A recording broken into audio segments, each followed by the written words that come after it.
गांव का नाम था धरणीपुर। चारों ओर फैले खेत, काली उपजाऊ मिट्टी और उन खेतों के बीच एक झुकी हुई मगर मजबूत काया, हरदेव सिंह। 55 साल का किसान, जिसकी हथेलियों में हल की लकीरें और आंखों में आने वाले कल की चिंता साफ दिखती थी। 5 एकड़ जमीन उसके पिता की आखिरी निशानी थी और उसी जमीन में उसने अपनी पूरी जिंदगी बो दी थी।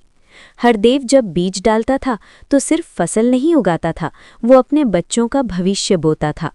उसकी पत्नी बलजीत कौर हर फसल से पहले गुरुद्वारे में मत्था टेकती और मन ही मन यही अरदास करती, मिट्टी कभी बेईमान न हो।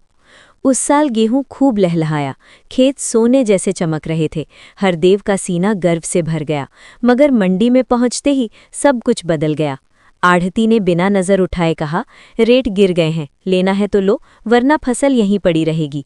हरदेव ने अनाज के ढेर को देखा। उसने महसूस किया कि मिट्टी ने उसे धोखा नहीं दिया, मगर सिस्टम ने उसकी मेहनत को सस्ते में तौल दिया। घर लौटकर उसने कुछ नहीं कहा, बस रात को पहली बार उसकी आंखें भर आईं।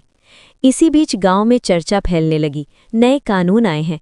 कोई ठीक से समझा नहीं पा रहा था कि ये किसानों के लिए क्या लाएंगे, मगर हरदेव इतना ज़रूर समझ गया था कि अब किसान की आवाज़ और दूर हो जाएगी।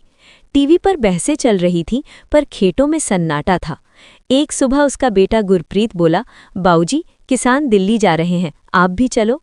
हरदेव ने अपने ट्रैक्टर की चाबी हाथ में ली, वही ट्रैक्टर जिसने उसकी पूरी जिंदगी खींची थी, और धीमे से बोला, अगर आज नहीं निकले तो कल हमारी जमीन हमसे पूछेगी कि हम चुप क्यों रहे।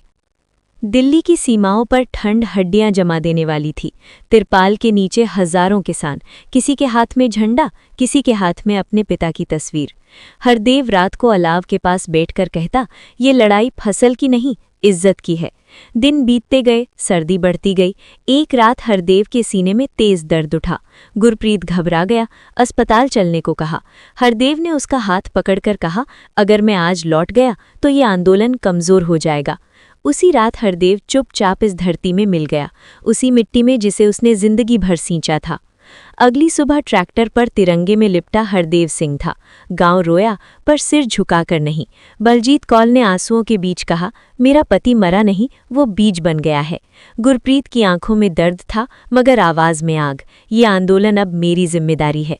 आज धरणीपुर में हरदेव सिंह के नाम से एक स्कूल है।